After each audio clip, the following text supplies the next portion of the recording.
Vietnamese children are standing taller than ever before, and that's a dramatic transformation that has caught everyone's attention. But here's where it gets really interesting.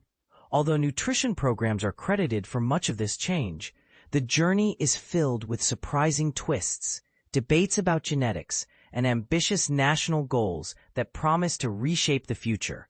Ready to dig into how and why Vietnam's new generation is reaching new heights? At a recent school football match in Hanoi, Ngoc, a 44-year-old mother, was astonished to see every player on her son's team towering between 1.7 and 1.8 meters tall, including her own son at 1.75 meters.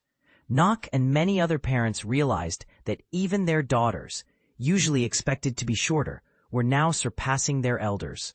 With Ngoc standing at 1.52 meters and her husband at 1.6, both below the current average, the tallness of this younger generation felt like a startling leap forward for Vietnamese families.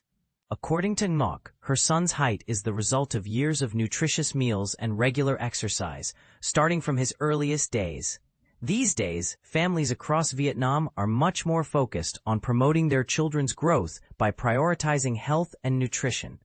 But what does the science say? Professor Lê Dan Thuan, past director of the National Institute of Nutrition, clarifies that researchers measure a population's average height by focusing on young adults, since that reflects the culmination of childhood development. Height typically increases by 1.5 to 2 centimeters per decade unless disrupted by events like wars or severe economic hardship. For a country like Vietnam, he points out, a century of conflict left serious marks, including shorter average heights. Looking back, the very first national nutrition study in 1985 actually showed stagnation. Men averaged 159.8 centimeters and women 150.5 centimeters, unchanged from the survey a decade earlier. Yet by 2010, those averages jumped to 164.4 centimeters for men and 153.4 centimeters for women, and by 2020 had reached 168.1 centimeters and 156.2 centimeters respectively. That's an impressive surge, often compared to Japan's rapid rise from the 1960s through the 1980s. Scientists call this a catch-up period and claim it mirrors what happens when a country actively develops its economy, supports early childhood healthcare, and tackles deficiencies in key micronutrients.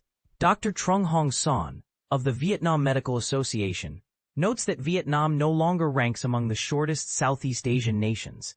It's now fourth in average height, just behind Singapore, Malaysia, and Thailand.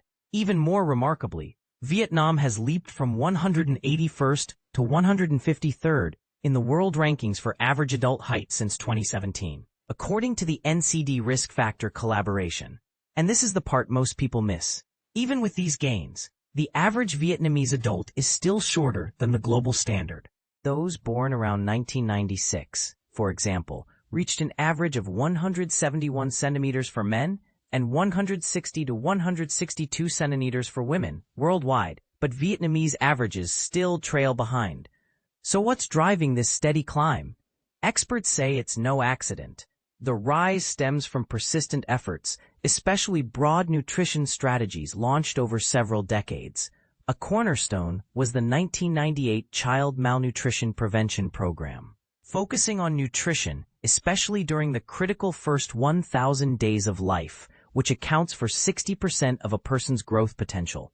Then, in 2016, the government mandated that essential micronutrients be added to food, a policy shared by 126 nations. This came alongside Vietnam's robust economic growth, fueling major improvements in food quality and diversity. More calories, vegetables, and meat on the table. Schools have joined the effort by offering milk and promoting physical activity. Across the country, parents and educators now emphasize both mental and physical development, a major cultural shift from past decades.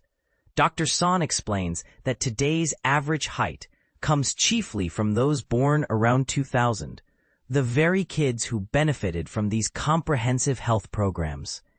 Importantly, he stresses that quick fixes or short-term measures will never deliver lasting change when it comes to a nation's stature. Long-term national strategies are in place. The National Plan for Physical and Stature Development, 2011 to 2030, as well as the National Nutrition Strategy, 2021 to 2030, set a clear objective. By 2030, 18-year-old men should average 168.5 centimeters, and women 157.5 centimeters. Historical perspective offers a striking counterpoint. Thuyen cites research on ancient Dongson people, famous for bronze work and rice farming, living in northern Vietnam over 2,000 years ago. Excavated skeletons show that women then stood just 1.4 to 1.5 meters tall, and men 1.45 to 1.65 meters, very close to their modern descendants.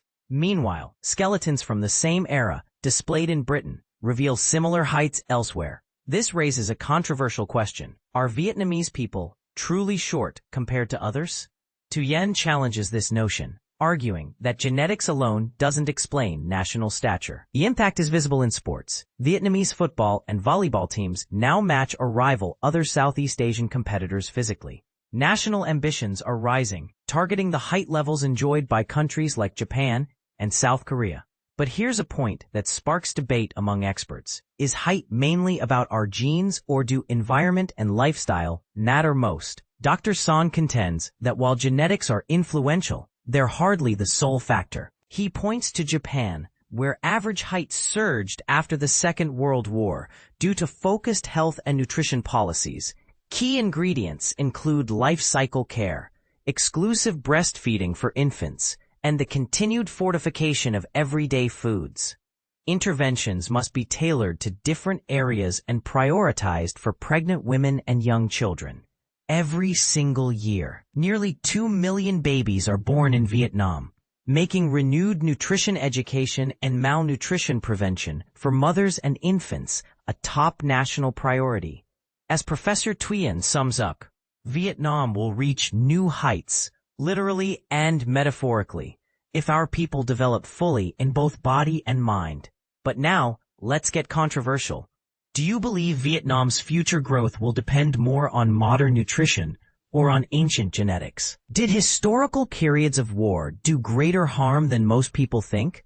Or is there still more that society could do to help our kids stand taller? Share your thoughts, opinions, and even disagreements in the comments below. Let's start the conversation.